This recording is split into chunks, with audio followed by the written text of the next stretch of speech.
Hello and a warm welcome to Federal Special Program Capital Beat. BJP in Karnataka is making a fervent bid to get a clear mandate. Can it return to power for the second time is the million-dollar question. There are various reports about rebellion, about infighting, but it seems that BJP has centered its strategy, it has changed its strategy, banking totally on the charisma of the central leaders. I am with one of the central leaders here, Rajeev Chandrasekhar, who doesn't need too much of an introduction, Union Minister with us. Thank you so much, Rajeev, for joining.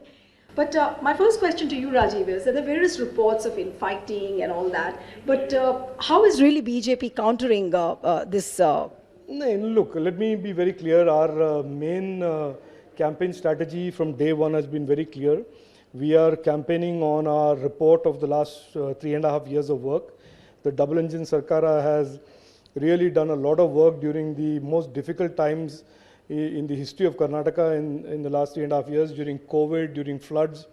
And not only have they protected people with ration, vaccines, but also have caused the economy of Karnataka to really rebound strongly and create investments and jobs at a level that has never been done before in the history of Karnataka. So 3.5 years of our performance is being placed in front of the people of Karnataka. And we are basically, our campaign theme is Double Engine Sarkara, Karnatakada Abhiruddhiya Sakara, which is really to talk about development and opportunity and prosperity. And to show to the people of Karnataka that we are really a party that is looking at the future of our state. 73 out of the 224 MLAs are new MLAs. They are new faces who are karyakartas, who have worked in the communities, have done a lot of social service and social work. And they are now joining mainstream politics with a view of taking the state to the next decade of development and progress and opportunity for every Kannadiga. But Rajeev, the rebellion which has happened, say for example, Jagadish, Shettar, Laxman, Savadi, is it really going to impact BJP in any way, or it doesn't make a difference to the party? Look, when our leadership is determined to essentially bring newer and newer faces, new generation into politics, it is certainly one of the consequences of that is that some of the older leaders are, in a sense, asked to step aside for the young new MLAs. And so therefore, in most cases, the elder leaders, the senior leaders like Yediyurappa ji, etc., they understand this generational change and they make way and encourage and support the new faces that are coming into politics. However, in the case of Jagadish Shettar and Laxman Savadi, unfortunately, they placed their personal ambition ahead of the larger interests of the state and larger interests of the party, and they decided to go to the Congress. Look, I can tell you today on camera, both in Atani and in Hubli Dharwad Central, the BJP candidates will win. They will win decisively, and both these gentlemen, Laxman Savadi and Jagadish Shettar, will find that their 40 years of politics or 35 years of politics will be unfortunately coming to an ignominious end on 13th of May 2023. But if you speak to the people on the ground, there is a feeling that, BJP is scrambling for a simple majority and you're looking at some kind of a coalition government might be. So why is this majority mark so difficult? Absolutely not. I can certainly tell you that 2018, the mandate was against the Congress and JDS. We were the single largest party. However, the Congress through Kumaraswamy grabbed power and formed a government for 1.5 years, which then collapsed based on its own contradictions. We are very clear, we are going to the people of Karnataka, every Kannadiga voter, and saying that don't make the mistake of 2018, give us a decisive mandate. Give us a clean, simple majority so that for the next 5 years, there can be stability, there can be development, there can be progress. And that Karnataka is really put on a path of high development, high economic growth for the coming years. But Rajeev, who is the bigger adversary for the BJP? Is it JDS or is it Congress? No, I don't. I think both of them are essentially B teams of each other, and we don't consider either of them any bigger opponent than the other. We consider the politics that they represent our enemy. We consider the politics of appeasement, politics of divisiveness, politics of corruption, politics of lies. That is our biggest enemy, and our Prime Minister has certainly created a new political culture where more and more Indians, more and more Kannadigas are talking about development, more and more are talking, cutting across caste lines, talking about their, excuse me, their future. And therefore, that is really our focus. We are not focused on the Congress, we are not focused on the JDS, we are focused on what is good for the people of Karnataka and their future. So you are basically banking on the Modi factor and of course the success of the central welfare schemes. We are focused on the powerful combination of double engine sarkar, which is with Modi ji in the center and a BJP government in Karnataka. The work that we were able to do in 3.5 years, we want to be able to do that for 5 full years.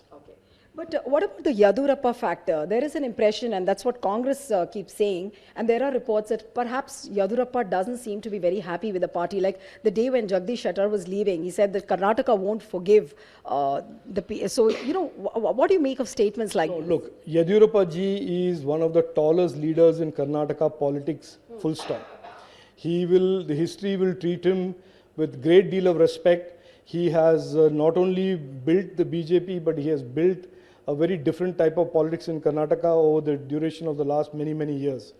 He is a very tall leader.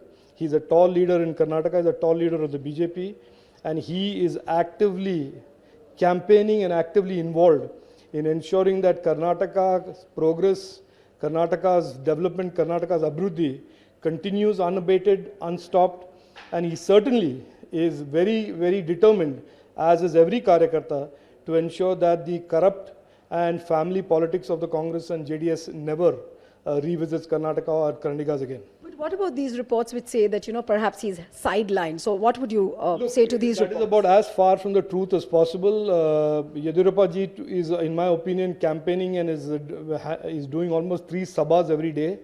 I think he's expecting, and he's a tremendous inspiration to all of us, that he is expecting to do almost 55 sabhas in the next 20 days. So I can assure you that he is a man on a mission. He is a man to make sure that the BJP, he's determined to make sure that the BJP gets another full term under the leadership of Prime Minister Narendra Modi ji.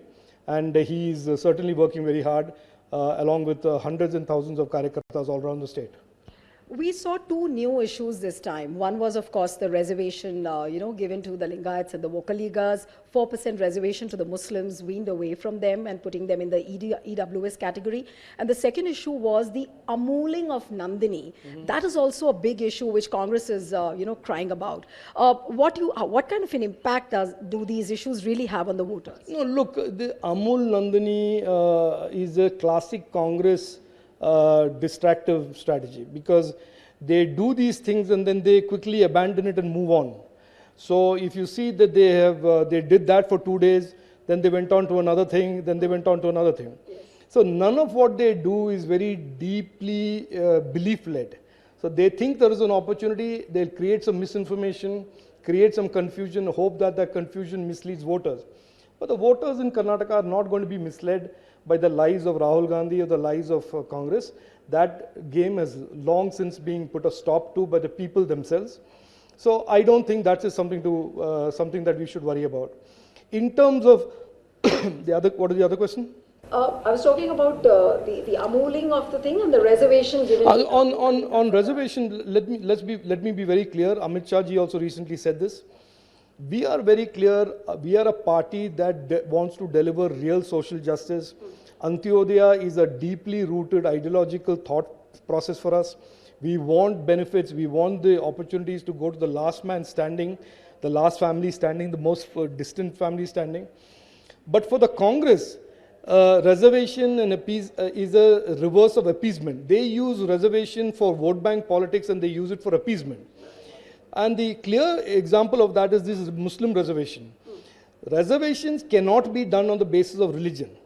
Reservations can only be done based on criteria which are either economic or caste backwardness oriented. And that is what the constitution prescribes, that is what the law prescribes. Therefore, we have not withdrawn any reservation from anybody. What we have said is what is constitutionally wrong has been corrected, and that has been in turn given on a caste basis to communities that range from Dalit, Lingayat and Vokaliga. So this wasn't a sudden decision which was taken keeping an eye on the elections. No, look, people can accuse many people of many things, but certainly what we have done is correct what was wrong. It is certainly wrong today under our constitution to be giving reservations on the basis of religion.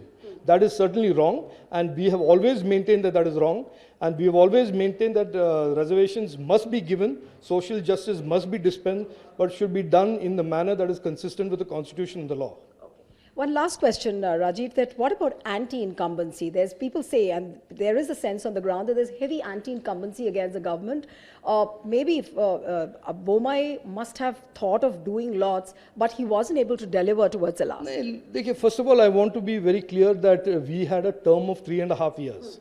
And out of the 3.5 years, 2 years was spent in fighting COVID and the pandemic. I am not saying that to say that we did not do anything else, but certainly that was a big, big challenge that we were focused on to protecting people, their families and their lives.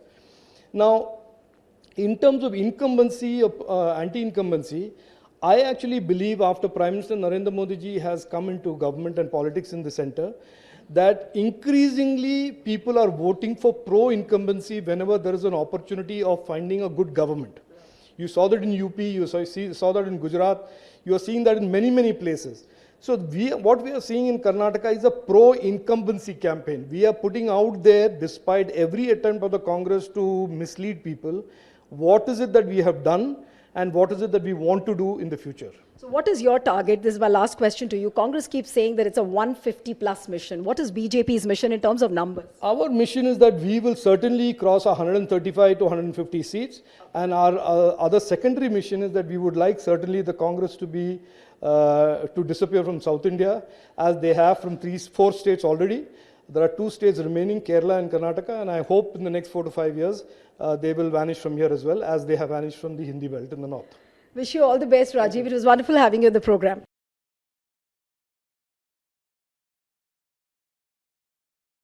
Subscribe to the Federal's YouTube page for more interesting updates.